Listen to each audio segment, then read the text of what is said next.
Est-ce que on n'a pas toutes et tous notre petite routine le soir pour se mettre dans les conditions du sommeil? Eh bien, Ramon Lima, notre chorégraphe, lui aussi s'est créé sa routine. Mais pas n'importe quelle routine, une sorte de protocole pour se mettre un petit peu dans cette frontière entre l'éveil et le sommeil. Cette phase où on est à moitié conscient, à moitié inconscient, entre tension musculaire et relâchement corporel. Pourquoi? Pour résister. Résister contre un système, et oui, parce que quand on dort, on ne produit pas.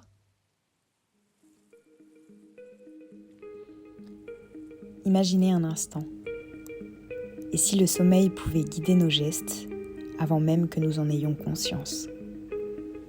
Alors fermez les yeux.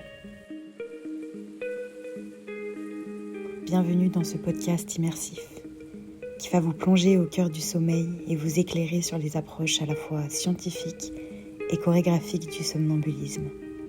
Bonne nuit.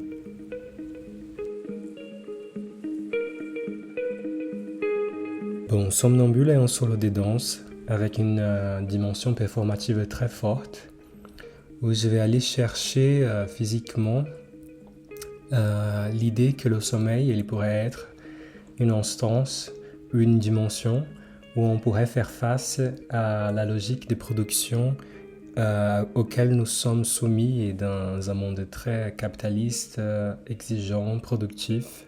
Voici Ramon Lima, chorégraphe et danseur de somnambule. Tout au long de ce podcast, nous le suivrons dans son univers.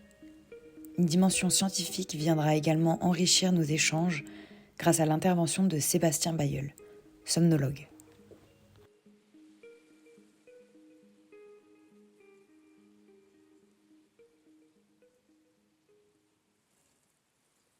Ce qui va se passer au moment de l'endormissement ou de l'éveil, finalement, c'est qu'on va transitionner, passer en fait d'un état où on va être éveillé à un état d'endormissement, en fait, donc le plus fréquemment de l'éveil au stade 1, parce qu'il va y avoir justement cette notion de progressivité, c'est-à-dire que l'activité du cerveau va progressivement se ralentir par tout un tas de circuits, en fait. C'est pas une zone du cerveau qui est grand chef d'orchestre, c'est plutôt des process qui vont se mettre progressivement en place, ce qui fait que avant on pensait qu'on passait de la veille au sommeil et que tout le cerveau dormait.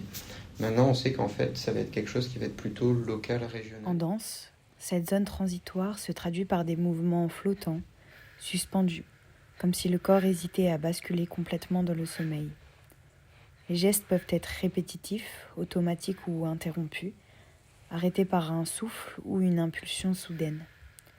Le danseur explore l'équilibre et le déséquilibre, joue avec la lenteur, la fragilité du poids, donnant l'impression que chaque mouvement pourrait disparaître à tout instant. Parcours qui propose pour le corps, c'est-à-dire cette main qui commence à devenir très très lourde, mais avec mon axe qui se déplace vers l'avant, ça fait que mon bras aussi se déplace et donc cette main qui n'a plus d'agentivité, elle va subir à cette force et donc elle va aller vers le sol jusqu'à qu'elle arrive à taper le sol du plateau.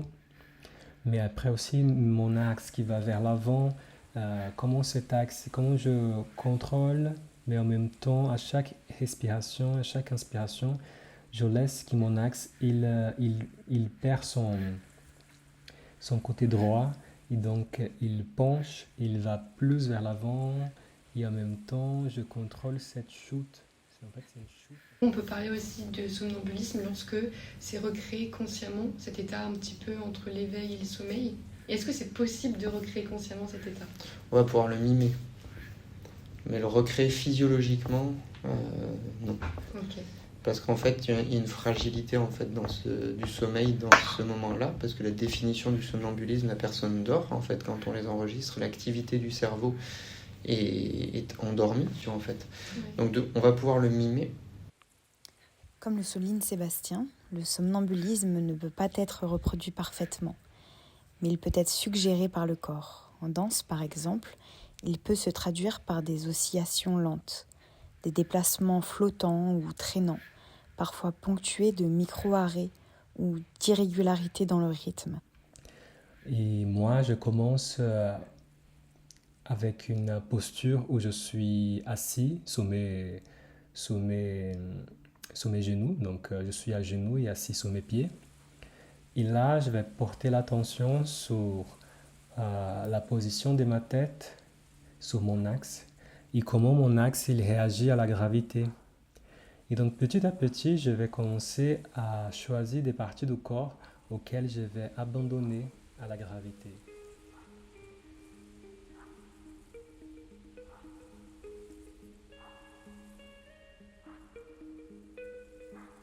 Et vous, seriez-vous prêt à vous laisser immerger dans cette expérience? Un spectacle où le corps explore ses automatismes, observer comment le corps réagit, se perd, s'adapte, révèle autant sur la physiologie que sur la perception. Alors, laissez-vous guider, laissez-vous surprendre. Ce podcast a été réalisé par Léna, Gaston, Eva et Lison, avec la participation de Sébastien Bailleul, médecin spécialiste du sommeil au CHU Grenoble-Alpes, et de Ramon Lima, danseur et chorégraphe. Nous remercions chaleureusement Muriel Balin du TMG pour cette collaboration et vous invitons à assister à la représentation de Somnambule le 15 janvier à 20h au TMG.